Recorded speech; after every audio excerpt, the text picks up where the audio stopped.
Wonderful. Well, I think we'll get started, and I know that there's still people joining us, but like I was saying earlier, we're happy to share the recording momentarily.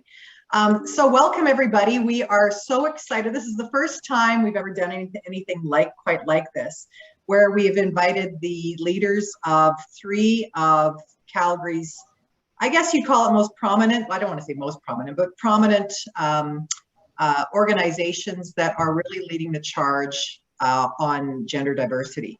So today's webinar on building gender equity is going to be focused on Calgary as well as Alberta. And because of the backgrounds of each of the speakers, which I'm going to go through in just a moment, and by the way, we will follow with a Q&A afterwards. So you guys, please keep track of any questions that you might have. I don't know, I'll leave it to the speakers if they are open to welcoming questions during the presentation, or if you'd like to, do you have a preference, or would you like to just address Q&A at the very end?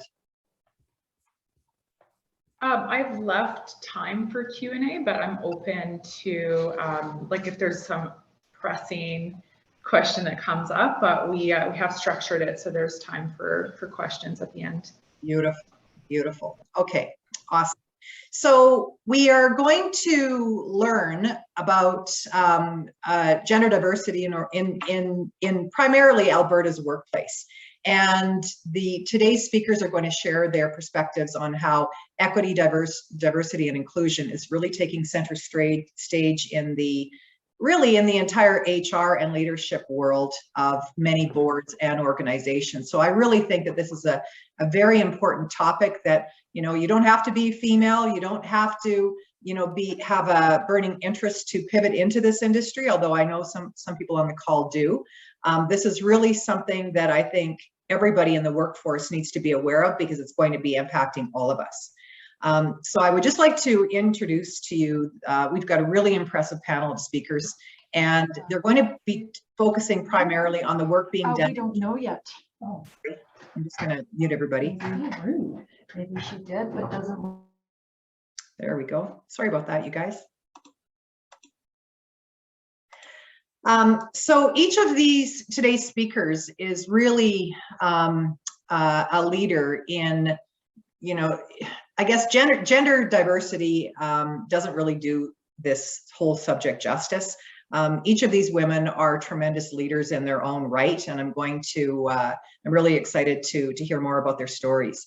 But the other thing too is, with respect to their organizations, I really think that you need to understand and learn about what each of their organizations do, what their mandates are, because there might even be opportunities for you to participate and join them as well.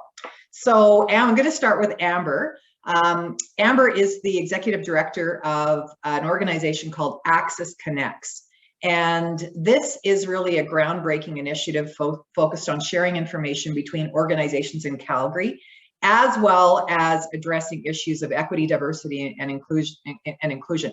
So Amber, under her leadership, Access is also conducting research on gender equity in Alberta post-pandemic.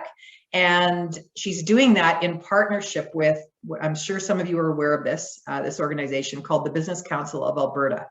And this is a research, advocacy, and action group to increase economic and social prosperity for the province. I often reference the Business Council's work in the workshops that I teach, just because I find them to be a real leading edge organization with respect to issues in the workplace that are relevant specifically to Alberta. So I would encourage you to go to their website. And then Charlene Gacha, she is president and founder of Women in Power, and I'm so excited to have you here, Charlene. Charlene actually was a client, and then she became a grizzly in our grizzly den, and now I've asked her to just speak with you, because she's such a powerhouse and reservoir of knowledge on this topic. And I don't think that we're doing enough to expose what is really happening in this particular area. So Women in Power is an organization promoting diversity in Alberta's power industry, and is also an Access Connects network partner. So I'll let Amber explain what network partner means. So is Kylie Woods. So Kylie is also founder and executive director of an organization called Chic Geek. And they are committed to building gender diversity in technology, and as well as is an Access Connects network partner. So I really feel that every professional in Alberta needs to be aware of this topic and the material that the speakers today are going to share with you. So on that note, Amber, I've just made you host. I'm going to pass it over to you. Welcome. Thank you so much, Jackie. I might be repeating a few of the pieces from your introduction, just based on what I've presented or prepared for today. But the other thing is I see a lot of your screens are off, which is fine, because I somehow can't figure out how to see myself and the presentation. So I'm going to share, and so apologies if I feel a bit removed from you. What I see on my side is just my presentation. Okay, so without further ado, thank you so much for making this happen today, Jackie. Jackie encouraged me to come and speak with all of you today and talk to you a little bit about myself, my background, Access Connects, and then I thought it would be even more impactful to bring in two leading ladies in the same space as Access Connects to sort of enhance this presentation today. So before I get into sort of what each of our organizations do, I'm just going to provide a quick agenda. I know we only have about an hour, just over an hour of time together. So I want to get through some introductions. I'll talk a bit about myself, my background, my research, and then hand it over to Kylie and Charlene. And then I would like to spend some time speaking about specifically the pandemic and its impact on gender equity. And actually, as Jackie said, the work that I've been privileged to do with the Business Council of Alberta, so we can hone in on the impacts of the pandemic on gender equity in our province. I'll share a bit about Access Connects as it all ties into that, and then we'll move right into our panel discussion, which I think will be the highlight of today. But before I go any further, I'll just speak to you a little bit about myself. As Jackie mentioned, I am the executive director of Access Connects. I have been in this role only for about 6 months. I will speak a bit about Access Connects as you see a little bit further down the line. So in terms of myself specifically, I actually have quite a varied background. I come from HR, I moved into academia, I worked in government relations, politics, and now in the not-for-profit sector. So I actually started to formalize my interest in the whole gender equity piece during my master's research, which I did at the University of Calgary here in Alberta. And my thesis research was on the underlying issues that have led to the low representation of women in corporate Canada. And the reason I chose to focus specifically on gender diversity in board level roles is because one thing we know is that women's participation in leadership roles is known to improve conditions for women overall. Women leaders tend to champion women-specific issues. So I really started to dive into why we were seeing a lack of women as we moved up the ranks in the corporate world. And some key points from my research, which dates back about 5 years now, but unfortunately is still as relevant as ever. In Canada, women continue to be largely underrepresented in executive level roles. They hold less than 20% of corporate board roles across Canada. And then actually when you hone in on Alberta, women hold about 17.5% of director positions. So this started to have me question why, what is the cause of this ongoing? Because we see so much research out there, and I'm assuming that those who've logged in today and taken time out of your day to come and hear from myself and Charlene and Kylie, you you're reading about this issue, you're seeing it, it's sort of coming up time and time again, and there's report after report from different think tanks and organizations still saying the same thing. And so what I did was I looked at some of the underlying issues that are contributing to this ongoing low representation of women in leadership roles. And this is measured in terms of pay, progression, and leadership. And ultimately, this impact is a stunt on our economic growth and prosperity, and not to mention societal equalities. So without delaying it any further, some of my findings were really broken down into main barriers that women experience, and that's systemic barriers and biases. So those underlying subconscious biases, a lack of existing visibility in leadership roles, so to see it to believe it type of thing, and inadequate sponsorship and mentorship opportunities.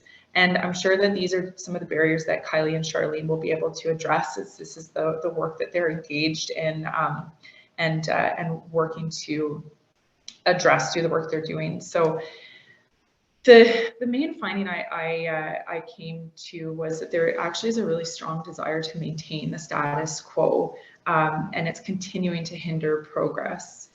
And if for the formal culture, so what we're seeing in the day-to-day corporate world, and the informal culture where the underlying issues persist, if those two don't align, we just won't see a long-term change for women's participation in the workplace. So my recommendations from my research were, we really just need to see a concerted efforts from companies, but also the public sector, like a broad joint effort to normalize paternity leave, to address cultural biases, and ultimately better support women throughout their career progression. And as I said, my research dates back 5 years, but as I continue to do this work, I see that my findings continue to be as relevant now as they were then. And this has driven me to dedicate my time and energy to this ongoing work in the hopes of impacting change. So I'll just pass it over to Kylie to introduce herself, and just move it to her deck here. So over to you, Kylie. Thank you, Amber. We love the research you've done, and it is a pretty foundational part that aligns with a lot of the findings we have at SheGeek as well. So unfortunately, yeah, there's still a lot to overcome. But my name is Kylie Woods, and I'm the founder and executive director of SheGeek. We are a nonprofit committed to building gender diversity in technology. So we want to see more women working in technology roles. And, you know, when we talk about women in tech, like, you know, lack of representation in any sector, we understand that it is a complex challenge. And so the way that we solve the problem at SheGeek is to focus on intermediate, mid-career women and retaining them in their technology careers. We believe that retention is the key to representation. And if we can keep women engaged for longer, we're going to have more women at leadership roles who can be role models to other women. And it creates this really healthy ecosystem for women to work in. One of our flagship programs is called Career Pathing, and that is strategic networking for women in technology. Our research found that women weren't networking and accessing mentors in the same way that their male counterparts were. And so through Career Pathing, we connect them to other like-minded women who are a few steps ahead on the same career path, but it actually has this beautiful effect of opening up these unknown opportunities for them. So we've seen it result in, you know, job opportunities, in, you know, contract or gig opportunities, but also that feeling, addressing those feelings of isolation, which can often happen when you are a minority group. So that is SheGeek in a nutshell. I'm looking forward to the discussion today, and I will pass it off to Charlene for an introduction.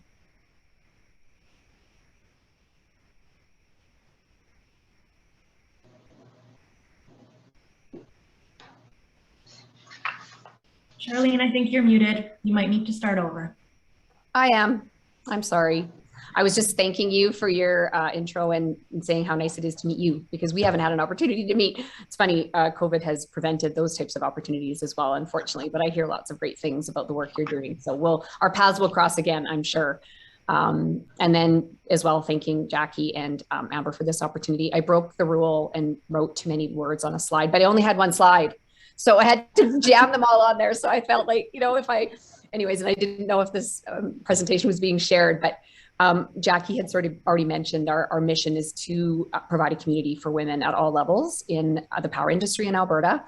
And the reason for that, like Kylie mentioned, in tech and STEM careers are very, the amount of women in those careers is very limited. So in the power industry in Alberta, we have only 25% of our workforce is actually female.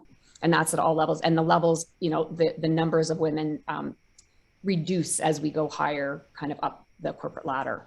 So, and as lots of studies have been done recently, women tend to have the hardest at the time when they're making their first step up to management. So they don't get those opportunities soon enough in their careers. And then if they choose to have families, and as Amber mentioned, in the past, most women have taken, there hasn't been, certainly in my time, my husband never took paternity leave and wasn't even considered. And I know there's a lot more of that going on, but women are stepping away from careers for longer periods of time, which then put them at a disadvantage as they go forward to grow their careers. And in fact, tomorrow is Gender Parity Day, and it's the averages in terms of the gender pay gap between women and men continues. And even without COVID, I'd heard it would take 99 years for gender parity if we continued at the same pace we do. And now we've lost some gains in terms of that, with some women stepping away from the workforce to manage additional care at home, elder care and childcare. So we're looking at, they've increased that now to 120 to 130. So we've got to do something to accelerate that change, that's for sure.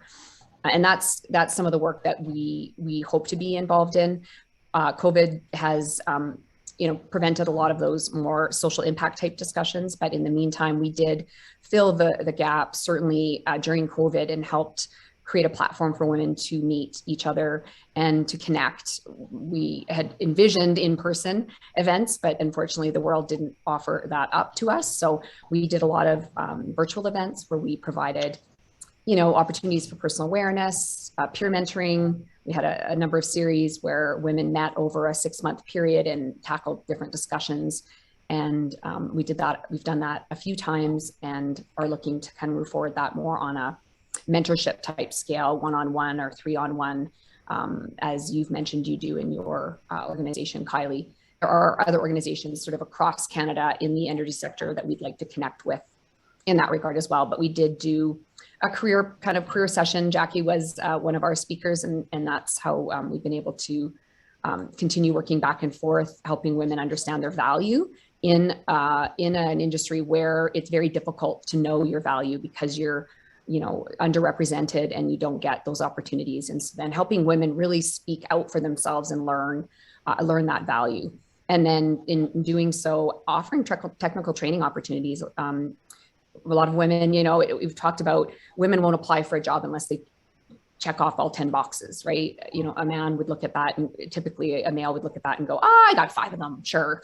So what we've tried to do is really bump up confidence in some of the technical aspects of the industry. There's a lot. We've got an entire binder that is filled with acronyms, that just to understand the industry and the use of acronyms. So it's very technical in that sense. And so helping women just get some level of comfort, so they're willing to look at other opportunities within the sector. And then some of the heavy ones we want to tackle going forward are things like allyship, career development, and then what's going on in the DEI space. Lots going on in the DEI space, and I know we'll talk more about that. But to Jackie's point around men being involved in this discussion, I mean allyship there in that sense, from a gender sense, but there are, allyship crosses all sorts of intersectional boundaries. So we're looking at creating inclusive workplaces. And so how do we do that? And there's lots of opportunities that each and every one of us that we all have privilege. We need to, to acknowledge the privilege that we have, and how we can use that to create value for others who may not have that same level of privilege is something that I think in general society is looking at, and that's where the whole social justice aspect comes along. But I think for that, I'll leave it there. Just in terms of, you know, the work that we're doing, again, connecting with lots of other organizations and working with our partners in electricity and more so forward with access to develop, you know, so we're not reinventing the wheel, but develop programs and share information with our membership. So they have, you know, information and access to programs or, you know, what they need to be able to excel personally and professionally. Okay, thank you both so much. We will get into what I'm thinking everyone is probably anticipating as the highlight here, but the panel discussion where I'll dive into a few more details with both Kylie and Charlene. But just before we go there, and as Charlene's already alluded to, the pandemic and the impacts of the pandemic on the gender equity progress. So there's a few things I wanted to touch on there. And I suppose to begin with, a few sobering facts about the impact of the pandemic on women. And then don't worry, I will get into some of the positives and some things that are happening. So this is just the reality that we've seen over the past couple of years. And overall, women lost a net of 5.4 million jobs during the recession, which is nearly 1 million more jobs than men. And this push of job losses, combined with the pull of increased caregiving at home, created a recession in which more women have been affected, the first ever she-cession. Women were found to be taking on significantly more juggling duties between home life and work, a major concern during COVID as the workloads of families, especially those with young children, increased dramatically. This is, you know, large part due to remote learning, upended work schedules, indefinite cancellation of childcare and other activities that kept kids happy and busy. The risk of Canadian women leaving the workforce and reducing work hours, which was 1 in 3, I should say, in order to assume caretaking responsibilities, amounts to a 6.5 billion per year in lost wages, not to mention the billions lost in economic impact.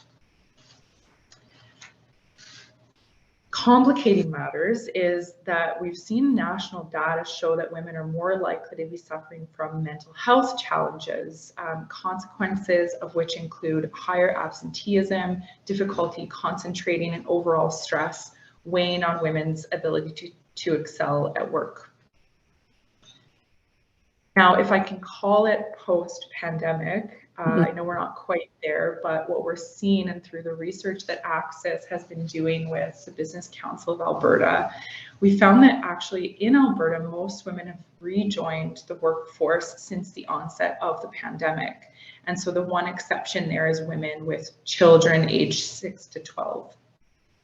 The main concern is around the lasting effects of women's prolonged absence from work during the pandemic on such things as future earnings and career growth opportunities, something we do not know the full impact of yet.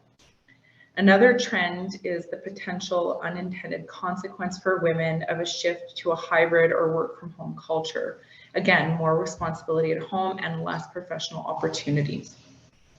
One silver lining is the issues of equity during the pandemic became more top of mind than they ever have been. And we're seeing policies and changes that are having a real impact on women's ability to participate in the economy.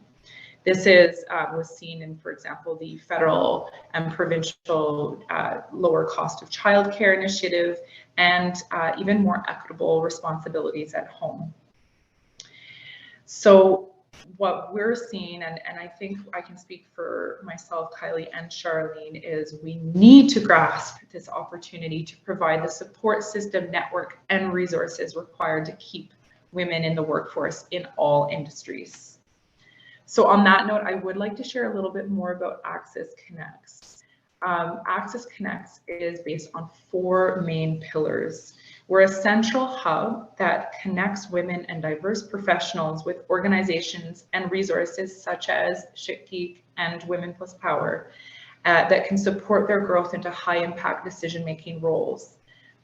Through our 4 pillars, which include driving connection, collaboration, championing, leading female and male role models, because we're all in it together, and providing career development resources to future diverse leaders, we are setting out to achieve our ultimate goal of empowering more women into decision-making roles, which again, I'll just underline and go back to what I had presented at the beginning, which is more women in decision-making roles equals more issues that are specific to women being addressed and promoted and highlighted. So again, we are steadfast in that commitment.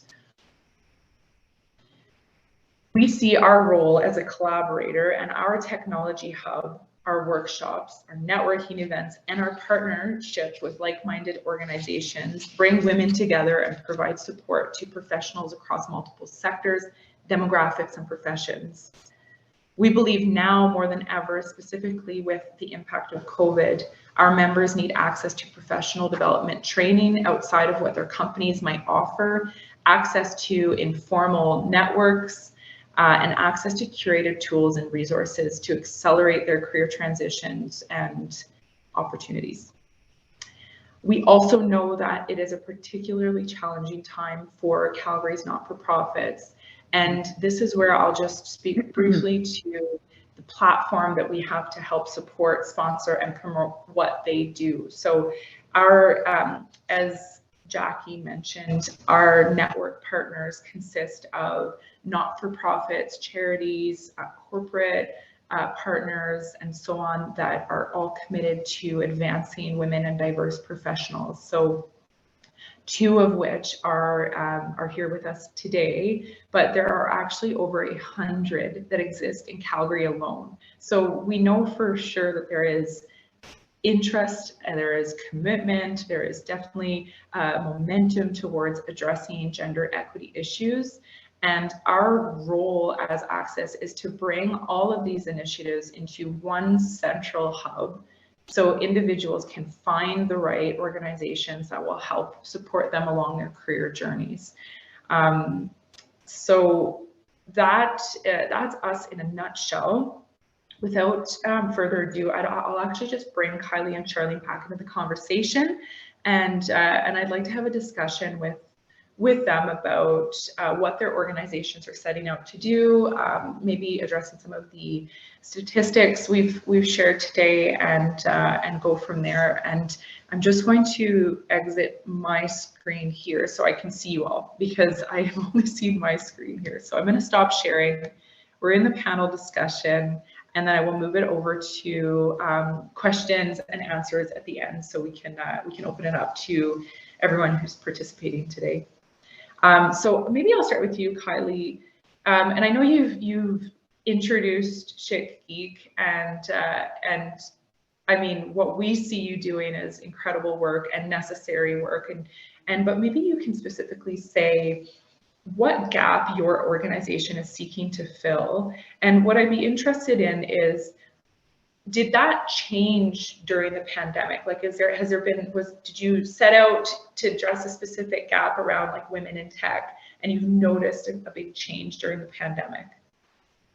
Yeah, that's a great question, Amber. So Chic Geek focuses on mid-career women in tech. So that could be women in their 30s to 40s, or in tech, it could be 5 to 7 years experience, because tech careers change very quickly. So you reach an intermediate stage, it can be very fast for some. And we focus on this segment because we realized that it was underserved. So there's a lot of support organizations around women in tech that are great at attracting, so focusing on younger or students. And then there are ones that serve women much later in their careers. But there is this really vulnerable drop-off point for women in tech in that mid-career phase. And specifically, they are leaving tech companies and tech roles twice as fast as their male counterparts. And of those who are leaving, they're not going back to those technology roles. So that talent and that that knowledge is actually lost altogether. And so when we talk about, oh, there's not enough women in tech, well, yes, there's not enough women in tech is part of the problem. The other part is that the women we do have are leaving. And so we need to address that later part of the problem as well, because that solves an immediate solution. If we can retain even just 1/4 of the women who are leaving, that would add 220,000 highly trained professionals back into science, engineering, and technology. So that's kind of, you know, the Chic Geek approach to that challenge. And then in terms of the pandemic, we were hit hard by the pandemic as an organization. So, you know, we were largely in-person based, and what it caused us to do was really reevaluate how do we serve our community and provide value and continue to support women in tech. And so, you know, I don't know that for us, the pandemic changed the audience we serve, but it did cause us to reevaluate what is the problem and what is the impact we want to have. Where can we have that most impact in a way that is unique and adds and complements other organizations that already exist. Thank you. Charlene, I'll ask you the exact same question. Yeah, I mean, Kylie hit on, we're, as I said before, similar boat, recognizing we have few women, you know, 1/4 of the workforce, and not seeing opportunities, not seeing a path forward for them. Any type of challenge that they're presented with gives them, and, you know, gives them an opportunity to consider leaving the industry. And so because you know, again, depending on where they are, whether they're in the technical stream or not, they can have you know, there are transferable skills there, so they can look at opportunities outside. And we did find we were losing women, and in fact, we've got, with this energy transition going forward, we've got, you know, policy directives around net zero to 2050 and even sooner, depending on different provincial and federal guidelines. We've got a lot of work to do in the energy industry to convert our coal-based units to gas and other types of renewables. So we've got a lot of work to do, and we need innovative minds, and we need bodies, and we're losing the people that we have that are good and knowledgeable. And then we've got, in addition, an aging population. So we've got, you know, in the next 10 years, we're expecting to lose at least 10 to 15% of our workforce to retirements. And we saw some of that kind of early retirements during COVID, where, you know, individuals were headed, you know, within a few years, and then just were given that opportunity in that time frame. So we've already got a really finite amount of resources and looking for those. And so organizations right now, it seems like, certainly in power, are sort of lighting their hair on fire around diversity and how do they attract more women into organizations. And so we're seeing a lot of, you know, directives or missions around the amount of women that are going to be, you know, in organizations on board levels or at executive levels. And, you know, it's one thing to say that you want to create those numbers, but to actually attract them and keep them is a whole other thing. And, you know, when you've already got a situation where we have fewer women in the industry, leaving the industry, how are we going to attract more women into the industry as well? So there's, you know, we're looking at lots of organizations looking at ways that we can attract women into the industry, and yet organizations have to have a way through their diversity efforts to retain them, right? To onboard them, keep them, and then grow them into leaders and executives over time. So a lot of challenges in that regard. And unfortunately, we've got organizations kind of doing different things across the board. So, you know, would love to see in the next few years how organizations can work together collaboratively, you know, developing, not having things kind of all over the place, right? Having organizations that have similar, because what we're doing is just competing for resources. You know, we've got a finite amount of resources. We're shifting women from one organization to another and leaving holes where they were. So looking for those opportunities, as you mentioned, Amber, to really give women those opportunities and develop them in the ways that they have those opportunities available to them within the organization, so they don't consider leaving. And maybe I'll open it up to both of you, because you've mentioned some interesting points around, like, okay, even if we talk about retention, and you are both working in spaces that are very specific, like a specific area of the economy, tech sector and power sector. And in Alberta specifically, these are, we have a budding technology sector, and we have a very, very present and robust power sector. So what have you seen in terms of your observations of organizations that have good practices in place? Like have you seen like best of, worst of, and can you speak to one or both of those? You want to take that one, Kylie? I'll let you. Yeah, the appetite in the tech sector specifically is that companies are hungry to be better in their diversity journeys. And partly it's because it's just the right thing to do, and they know that, and they're very forward thinking in that way. But the other reason is that there is a war for talent happening in the tech sector, and companies are needing to invest in their culture, their workplaces, how they treat their people, and they are using that as a competitive advantage. So we're seeing some very interesting practices happening in tech. An example is a company out of Edmonton called Shobi, and they've implemented a bereavement time for people, families, both women and men, who miscarry. And like that one small thing is a huge win for their people, and they have been able to retain their talent against blind offers of like over $300,000 for senior software developers. And their people are saying, no, we want to stay with Shobi because of some of these like really great cultural practices. So that's, I think, a great example of companies that are starting to really do the work and put their people first.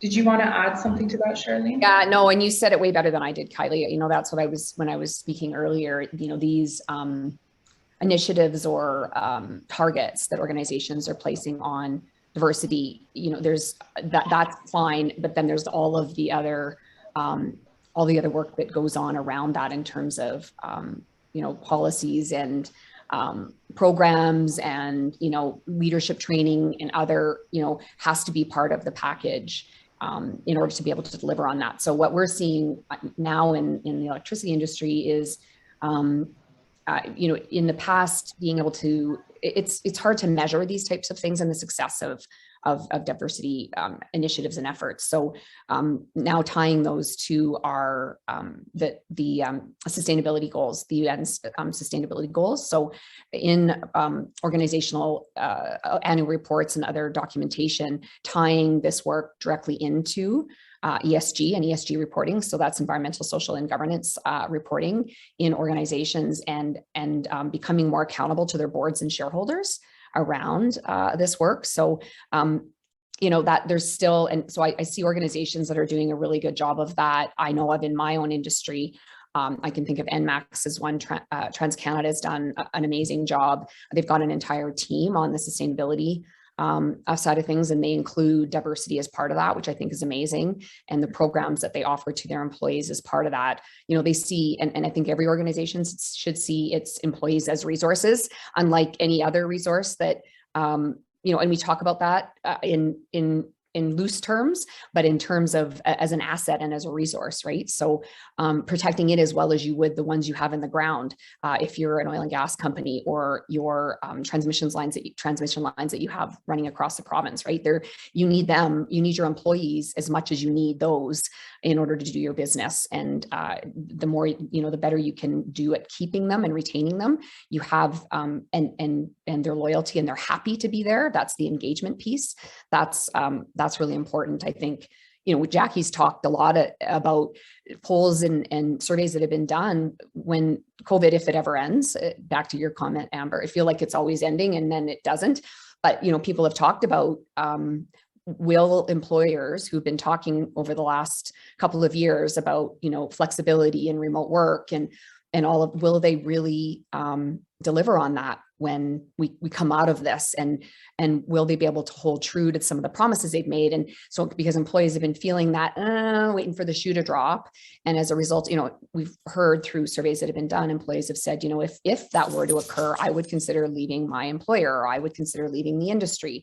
And so it's going to be interesting to see if and when that happens, how that happens, and then how do we address, or can we prevent that? But I'm already hearing, in my own industry, it used to be, right, people were saying, oh, if you had a sniffle, you can't. Employers are asking people to come back to work, and in some cases full time, and whether they're feeling well or not. And it's just completely against some of the things that we were hearing would be the case. And so it's disappointing in some ways. So again, looking forward to, for us, for Women Empower, how do we fill that gap? How do we share that information, and how do we look for opportunities to create improvements in these types of practices? Charlie, could I just ask you one question, because I think it tags along something that you said earlier. It's this whole industry of ESG. We've got a lot of clients that are looking to potentially pivot into it, and I think that there's a lot of confusion as to exactly what it is. And I was wondering if you could perhaps expound on that just a little bit.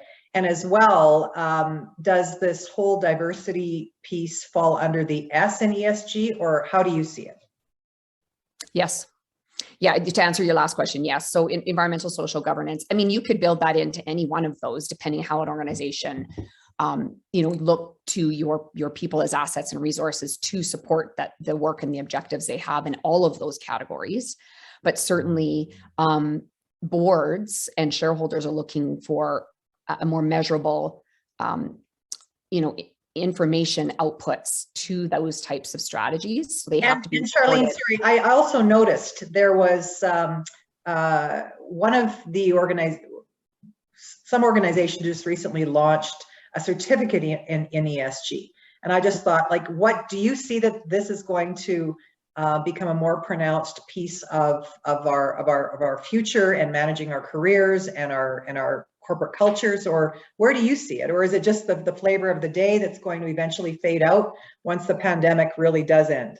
No, from an ESG standpoint, no. Actually, I see, we had conversations. There's organizations, like I've mentioned, and Capital Power is another good one in my industry, but that are really working with industry and very hard to identify, to build all of the work that they're doing into their ESG models and into their ESG reporting, because that is how every board is going to be looking at it, and how shareholders will look at it, how shareholders organizations will look at that. So we've got, not to get too detailed, but B Corps and other risk, organizations that compare boards to one another, compare organizations to one another in terms of how that reporting is done. So in the past, you used to be able to report in your annual report, there was no measurables. It was very kind of smoke and mirrors. And so going forward, there was a lot of, shareholders and board members were, trying to get an understanding of how do we make this transparent?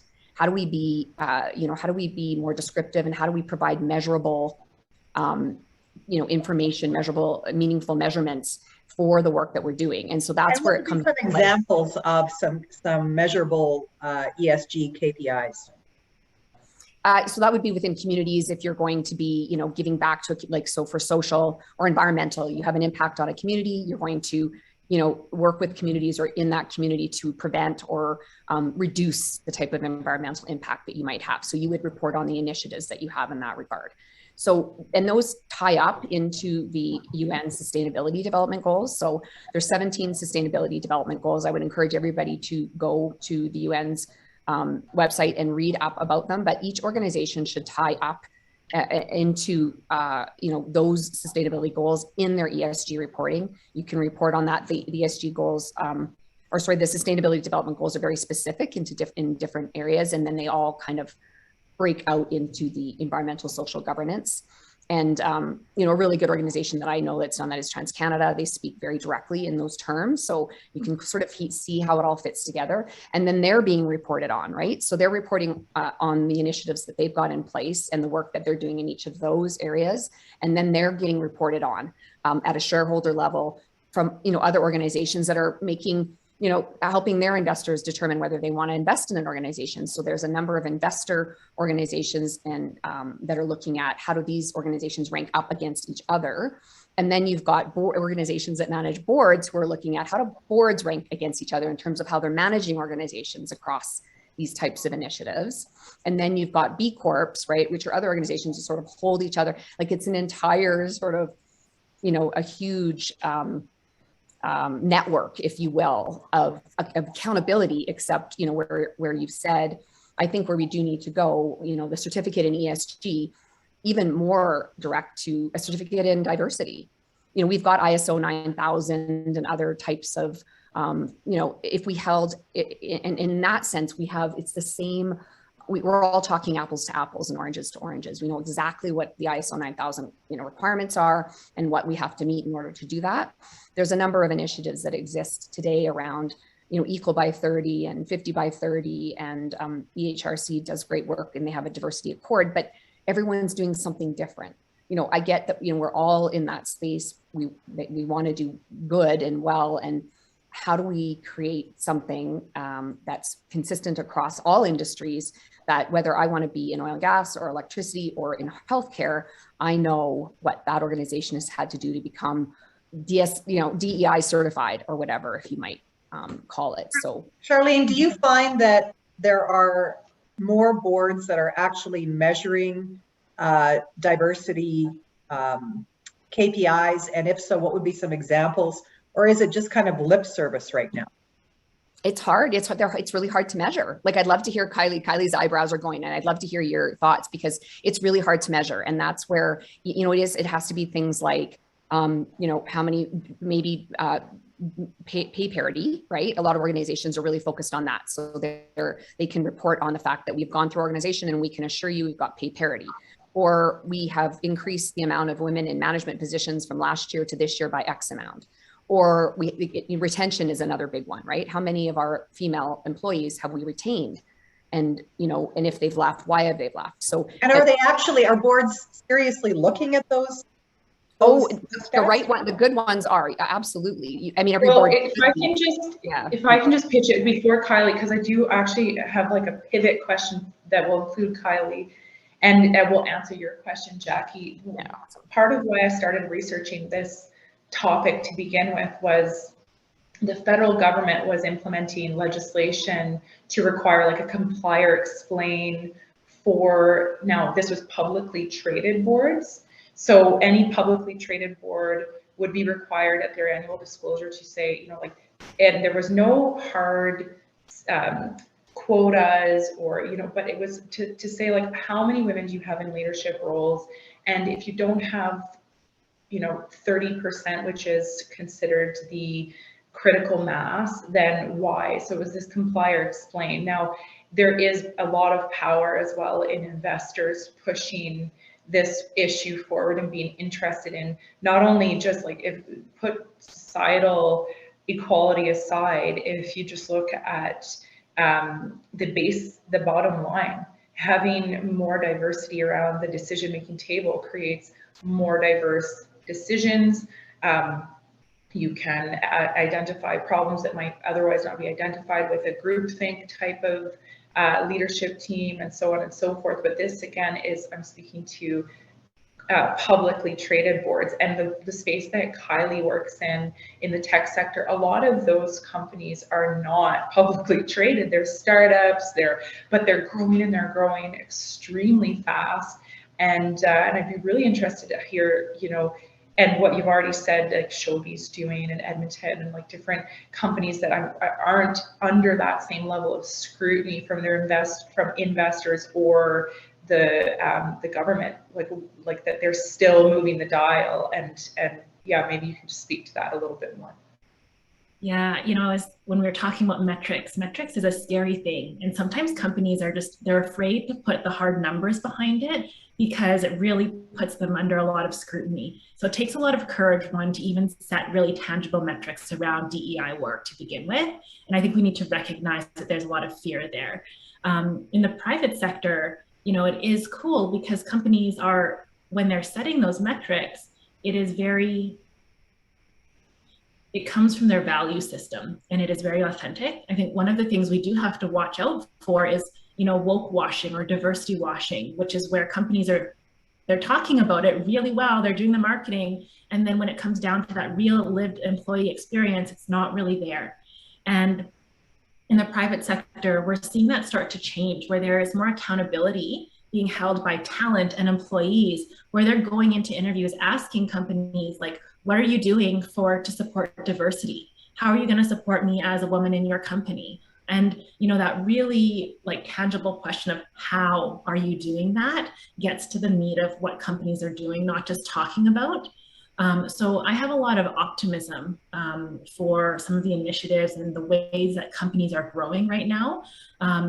So I think it's very grassroots, coming from leadership within a company, but in scale-up companies that are venture capital funded, we're also seeing some of that top down, which is more of that, venture capitalists have certain expectations around DEI and what they want to see in the companies they're investing in. So there is this beautiful kind of meeting in the middle of grassroots and from a higher level kind of mandate that's happening. So you've got multiple stakeholder groups then, Kylie is what you're saying, that is driving accountability. Yes. That's where change really starts to happen. Yeah. Wonderful. One of the things, before I open it up to Q&A, one of the things I will mention, and Charlene had mentioned this around flexibility and return to work and what that dynamic will look like. So Access and the Business Council of Alberta are doing some research now on this return to work potential impact for women. Do we remain in these flexible hybrid models? Does the being outside of the office actually and not having those face-to-face informal interactions, does that really impact a woman's career? So we're doing some research on that piece right now, because this is totally, and I'm going to use the word, we're in totally unprecedented times, and we do need to understand, as much as we think of. I think of an example. Actually, I'll speak to the technology sector again.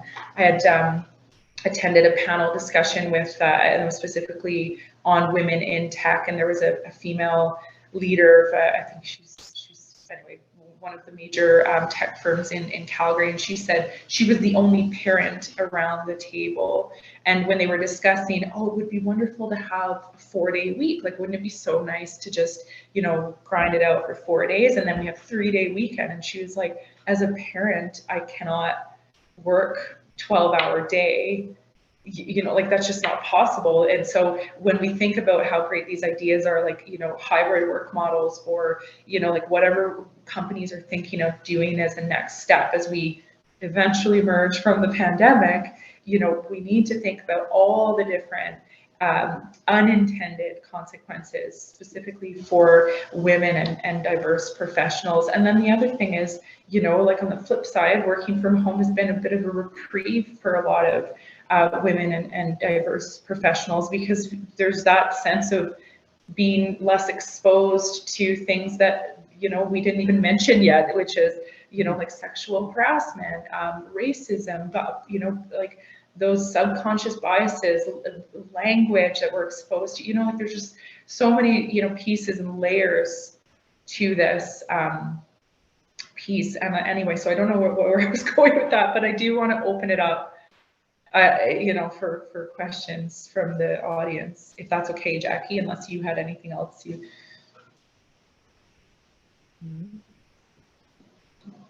Any questions, anyone?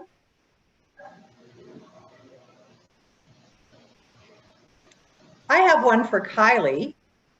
My question, Kylie, is, in your opinion, why are women leaving tech, and is it a disproportionately greater number than other industries? And if so, why?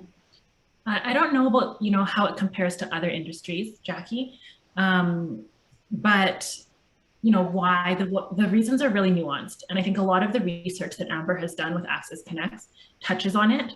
From a SheGeek perspective, what we're seeing in tech specifically is that it's lack of career visibility So a lot of tech careers are not very clear about where do you progress. It's not like engineering or accounting where you know, oh, I'm going to be an engineer level 2 and that's it. It's, I'm in cybersecurity. This is a new field. I don't even know what's next. And I don't see any women like me. So I'm guessing that there's nowhere for me to go here and I need to go. So it's really about understanding career next steps and how you can get into those higher level positions. That's a really big one for women in tech. The other one that I think is industry agnostic, though, is just workplaces in general.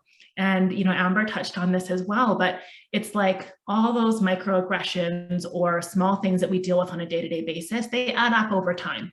And there definitely reaches a point for many women where they're like, I'm tired of trying to swim upstream and fighting for my space here. I'm going to go somewhere where I don't have to fight so hard. And so, you know, I love that conversation about what does the new workplace look like? At SheetGeek, we're entirely remote and we're all fractional. So nobody's working a 40-hour work week. Like, why do we even need to be tied to that? If we're getting our work done and meeting our deliverables, let's be performance and objective oriented. And who cares about how long it takes me? And so we're really trying to build that as an example. And I think, you know, it's a creative way to solve that problem and build, you know, women first workplaces instead of women last workplaces. That is awesome. How could we help, I guess, expedite that sort of movement? I think the amplification always helps.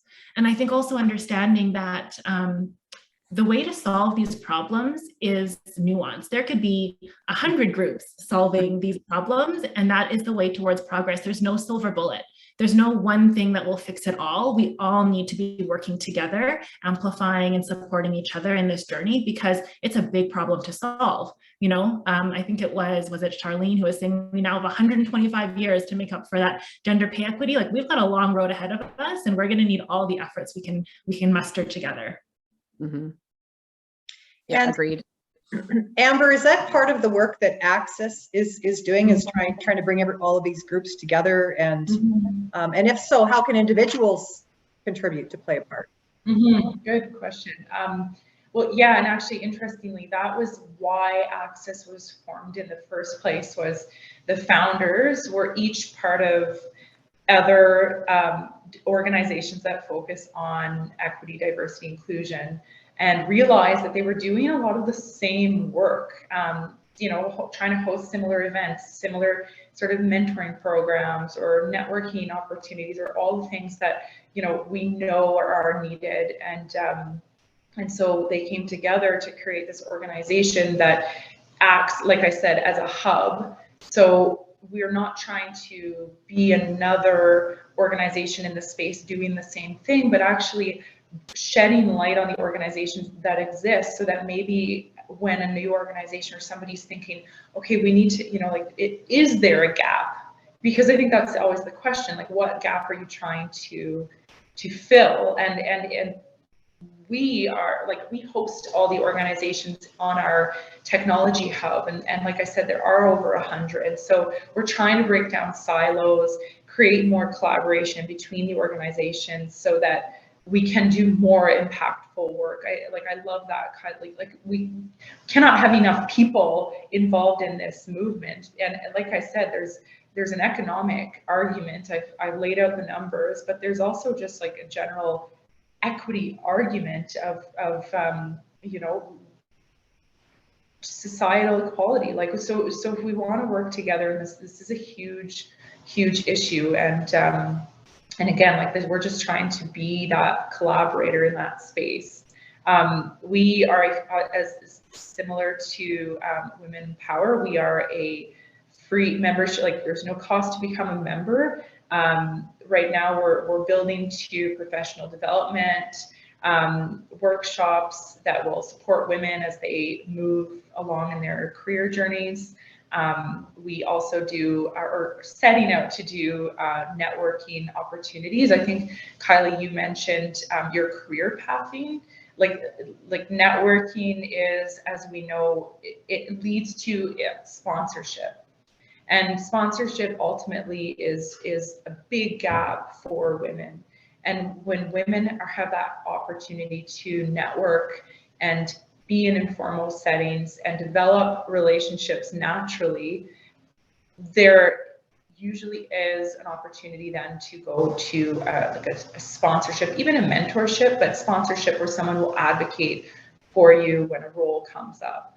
Again, that's where we're fitting in is fostering these opportunities. So becoming a member just allows you to stay informed on when we do have these types of events coming up. And we're a very new organization. We're just over 2 years old. So we're working to grow and have more of an impact, but we know for one that we can't do this without collaborating with our network partners. And a question for each of you: can anyone join your organizations, or are you looking for new members? What could you maybe just speak to that?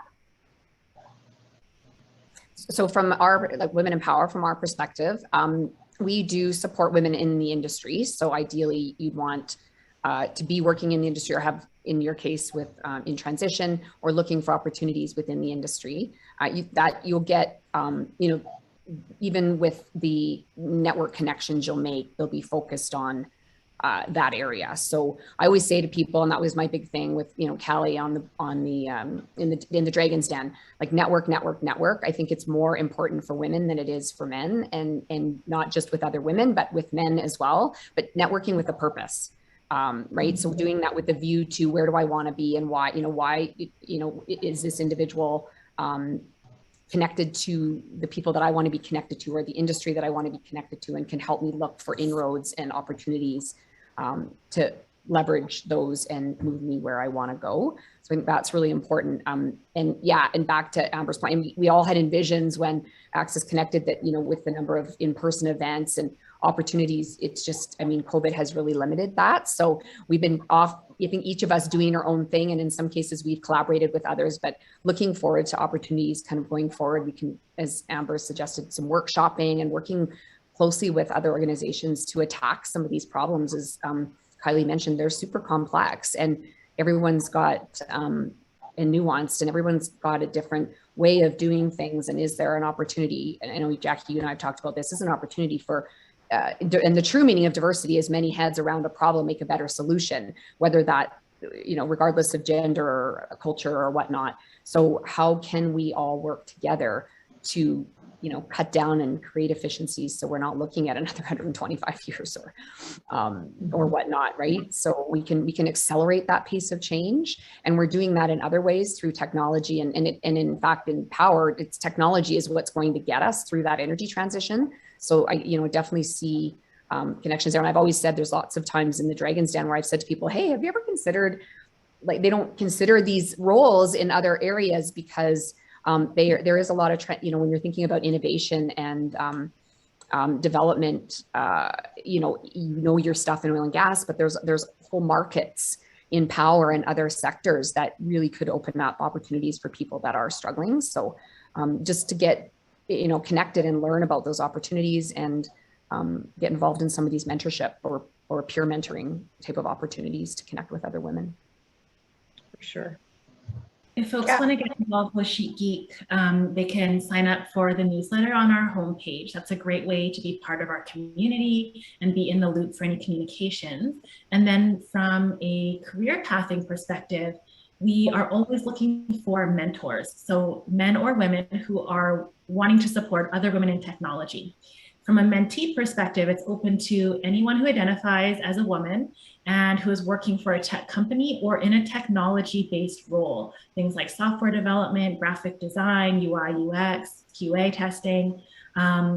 And that is it is a subscription service, but it is highly curated matching that kind of bypasses those kind of cold LinkedIn outreaches that can take hours. So we've seen a lot of value in our community for that. So information is available on our website, and I've pasted the link in the chat as well. And Amber, what about Access?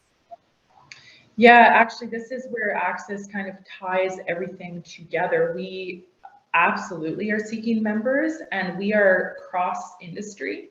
So we as an example, Shit Geek and Women in Power are two of our network partners, two of over 100. So again, you sign up as a member and you can explore all the different network partners and find one that matches your interest, your industry, your career level, etc. And so we're taking that work out of individual professionals who are looking to network or looking to maybe be part of a group or an organization, and start Googling and become overwhelmed when you see that there are hundreds of organizations out there. So joining as a member actually gives you access to all the different organizations that are already out there and setting out to support you along your career journey. So yeah. I have a question if it's if we have time. I'm just curious because both Charlene and Kylie spoke about women not coming, like Charlene, you mentioned that not going back to the roles.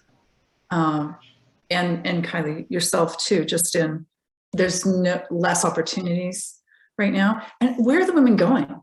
What's the trend? Like, what are you finding? I'm so curious because we have so many high capacity women, you know, and skilled. And so where are they going to if they're not going back to these roles? What are they doing? And I mean, really, for you as well, Amber, I'm just curious as to what you're seeing inside of that.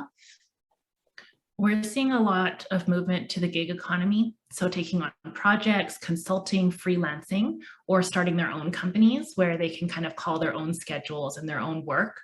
So that, you know, is actually a silver lining. But in some cases, they're moving into other types of roles where they're just not using that tech talent that they have been educated in. Charlene, you're nodding. Maybe you've got something. Yeah, I would agree with that. And then leaving the workforce altogether, taking time off, taking a step back, which then, you know, in terms of career advancement, holds them back potentially even further if they're leaving the work, especially at a time right now where things are so advancing so quickly. So they are putting their careers at risk in a sense, but they're willing to take that opportunity just so that they can, you know, again, it's been a really difficult time for a lot of people. So or looking at opportunities to do something totally different, right? I mean, we know that COVID has been an opportunity for people to think about, wow, is this really what I want to do? Do I want to be part of the rat race? I mean, I'm one of them. I'll put my hand up. I started this organization and it got me into that entrepreneurial space. So that's where I'm headed. I'm looking at this specifically around diversity and how do we develop opportunities across the board to work together better to improve organizational performance with diversity and not just gender diversity. So looking at some opportunities there, and the government's certainly very focused on this. And you know, there's government grants available for this type of work, and so looking at opportunities in that space to do work there. So it's exciting, but nerve-wracking when you're someone who's had a paycheck every 2 weeks for your whole life, and you're looking at something. But you know, I know a lot of women are looking at that, and even crazy things like something totally different, an idea that you've always had, and you know, you had a baby, and suddenly you're off doing marketing baby clothes or something like that, right? But just and it's unfortunate for industry. It's great for those women; they're doing what they want to do and what they have a passion for. But again, then there's the other piece of it. How do we marry that with you know, talent and keeping talent and bringing in talent with assurances that that women are going to want to be in those careers to begin with, and then when they do get into those careers, they're going to want to stay in them and long enough so that we can develop them as leaders and use their talents, because as Amber mentioned, diversity has all sorts of benefits.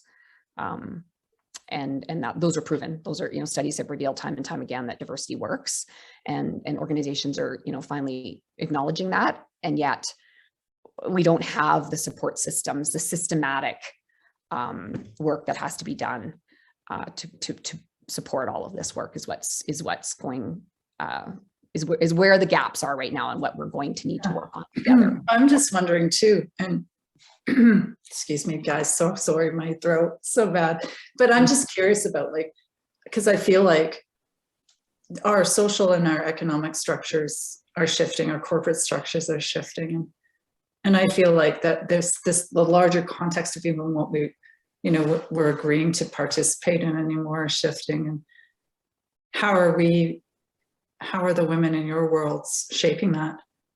Like helping to shape something new, right? I feel like maybe, I'm just curious, like inside of those organizations, like maybe their relevancy is also diminishing a bit. Does that make sense what I'm saying? I'm a little woozy with this COVID thing. But like, do you also see women taking a role, a leadership role in other areas? Do you know what I mean? I know that there's diversity issues happening inside current structures, but what are you seeing, Amber, like from women making their new, taking new action? Does that make sense? Like outside of the traditional structures that are happening right now, the traditional structures that are out there. Yeah, Charlene, did you want to talk to that? I Sure. think the way I understood the question was to what Kylie was saying earlier. I'm getting a bit of a feedback, but where women are holding their employers accountable, Right. right? And in those performance discussions or in those, interview discussions, asking, organizations using like, again, back to this war for talent, but using organizations using DEI as a competitive advantage, but women need to hold their organizations accountable. If they say they're going to do this, or there's going to be, some sort of impact or meaningful change, and it's not happening, then they're, again, and organizations are building things like employee resource groups and other, groups around this. So there is some of that discussion going on. I know I'm aware of. I don't know if you know more, Kylie, but that's where I was thinking you were going in that space, Callie, like being more, do you mean like being more, I don't want to use the word outspoken, but being more like advocating more for themselves within their own organizations? Is that what you were getting at? That's what I had understood the question to be. Yeah, I guess I'm sorry guys, if I'm not really clear today. It was a little bit definitely around that, and where women are seeing the opportunities to shape something new, right? So your answer is really great, Charlene, to how you're seeing women stand up to be more demanding more accountability. Yeah. Yeah, and I think it's too like the conversation around that, being and Lean In. I'm on the board of Lean In as well, and they've been doing a lot of work around bias, and that was Break the Bias was the theme this year for International Women's Day. But it is about being comfortable enough, and there's that whole context of psychological safety, which we could do a whole entire hour on in and of itself. But it's that culture, the aspect around culture and organizations and women having psychological safety, which is very different from feeling included. It's my ability to be truthful and transparent to you no matter what's going on in my life. I used to go to work and pretend I didn't have kids. I'm sure we've all done that, right? Because you can't have, and you're taking secret calls from daycares, and can they hold them for another hour so I can go to this meeting? And we shouldn't feel that way as women, and that's where that psychological safety piece comes in. And then two, for me, when you see these types of bias and bias behavior occur, being comfortable enough to call that out, and maybe not in a stand up in a boardroom and slam your fist on the table and yell and scream, but to follow a person to their office afterwards and say, hey, when I was talking in the boardroom, you interrupted me. And I've noticed this is something that's been happening a lot. And I'm wondering if you're aware of that. And it is something that I've noticed, and I'd really appreciate it if in future, when I'm talking, if you would let me finish my conversation, and having those conversations and being more deliberate about our interactions, and not, I think as women, certainly I can speak to, and maybe just for myself, but in my past, I swallowed all of that. And back to Kylie's point, all those microaggressions build up. And then you just get to the point where you're like, I'm done. And yet there are opportunities that women can take on a daily basis to make a call for action in a number of different ways, and to be, speak out for themselves, and to take advantage of those opportunities, to be, if it's a confidence issue, to work on their confidence, and to feel, to be courageous, and to take those opportunities to have those discussions, to ask for a male mentor, pick a male in your organization that you're, you can see that there may be opportunities, and say, hey, would you consider mentoring me and there would be opportunities, definitely benefits on both sides. So those types of things is what we're trying to encourage at Women in Power. And, we're moving the needle back to the point before. I want to like rev the engine and, go 2,000 kilometers an hour to get to where we want to go in less than 120 years. But every step counts, and we'll just keep moving in that direction, one foot in front of the other. Awesome. Thank you, Charlene. I have a question for you, Amber. Given that you did your master's degree at, I believe it was University of Calgary School of Public Policy, and I believe it was on gender parity on boards. Is that correct?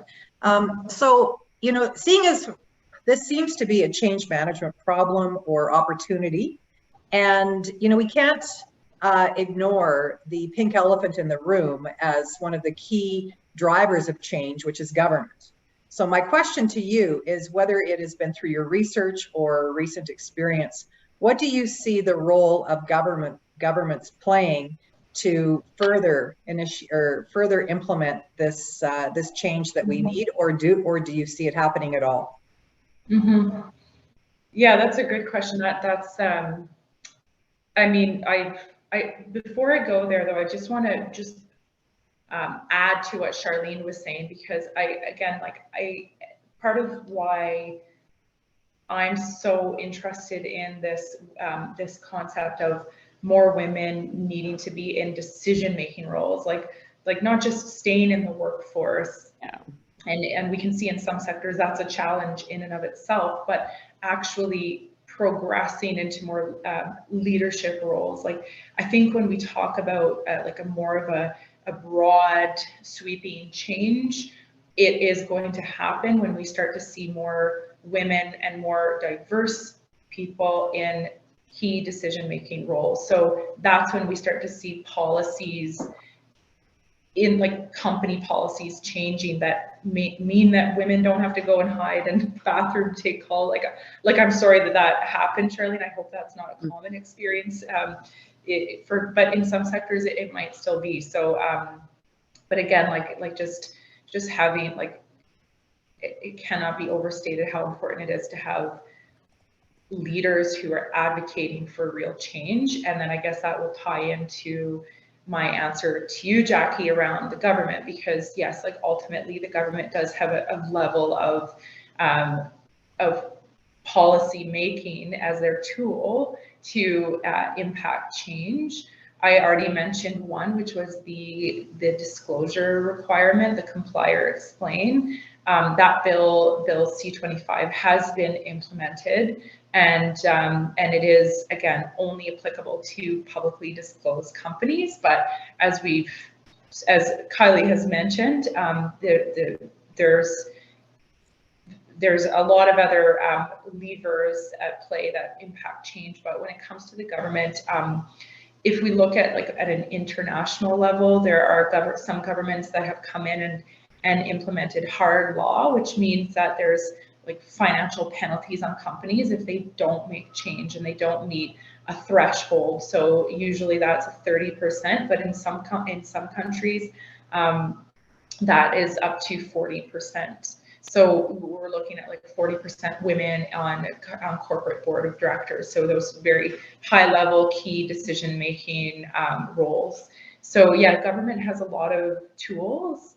But what I did in my research was actually looking at government legislation and asking the question of, is government legislation going to be impactful if it doesn't have the buy-in of the private sector? So ultimately what I concluded, and this was through discussions with up to 40 corporate level individuals, both male and female, was that if there's no buy-in from the private sector, if there's no public-private partnership, real change won't happen. And that's where I've really concluded that there's the formal culture. So there's the culture that exists in the day-to-day workplace.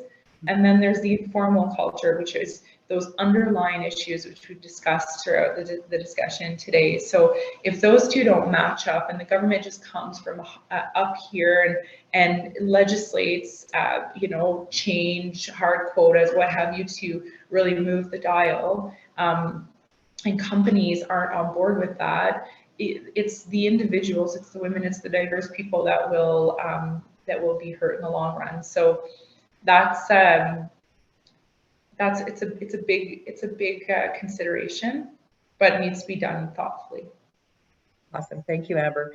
There's just a question here in the chat, and by the way, we just have a few more minutes, so if anyone else has a question, feel free to put up your hand or just put a note in the chat. But Kathy has a question here, and I guess I'll leave this to either Kylie or Amber. It seems that women are considered to be more social than men. So why do we struggle with the social aspect of work more than men do? The social aspect being like the networking part. I'm just looking for some clarification on that, or just having social relationships at work. Kathy, would you like to clarify for us? Yes, networking and just, yeah, reaching out to other people. Yeah, that's a great question, Kathy, and thanks for the clarification.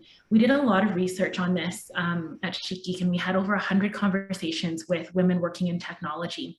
And we found that networking always fell to the bottom of the list for women to do. And it's because they had so many things they were passionate about. They were like, I'm working on this project. My family's so important. I want to be doing this activity. I'm really competitive in my climbing. And so like that networking piece, they were trying to split their world into so many different ways that it's hard to prioritize and make the time, especially when they didn't know what's the value. Do I know that I'm going to spend 3 hours of my day going to this evening networking event that takes me away from my family, my hobbies? And am I going to walk away with a meaningful connection that I know I'm going to follow up with? And if the answer is no, then of course, then they're not going to show up. So it was about being able to demonstrate the impact and value of networking and guarantee that something valuable was going to come out of it. And that was often the reason why women weren't networking. And I guess the implications of that, like we were talking to women who said, you know, they'd spent 20 years working for the same company, pandemic hit, and they were let go. And they were saying things like, I have no connections outside of my company. And like they felt like they were in a lifeboat on the ocean and there was nothing but water around them and nobody to help, which is such an isolating and scary place to be when you had the security of this company and the job and your colleagues for so long. It feels like they are starting over. So that's why it's important to do the networking and invest in that early in your career and continue investing in it, because it's something that will pay off over and over again throughout the career span. Amber, did you have anything you wanted to add? Yeah, and maybe the other thing that I'll add, that's sort of the icky part of it. You know, and yeah, you can actually see part of this was touched on. We're trying to be a bit softer in the approach, but I won't sugarcoat it here. There is a dynamic to networking, like we see and the stats show, there's still a lot of men in senior level roles.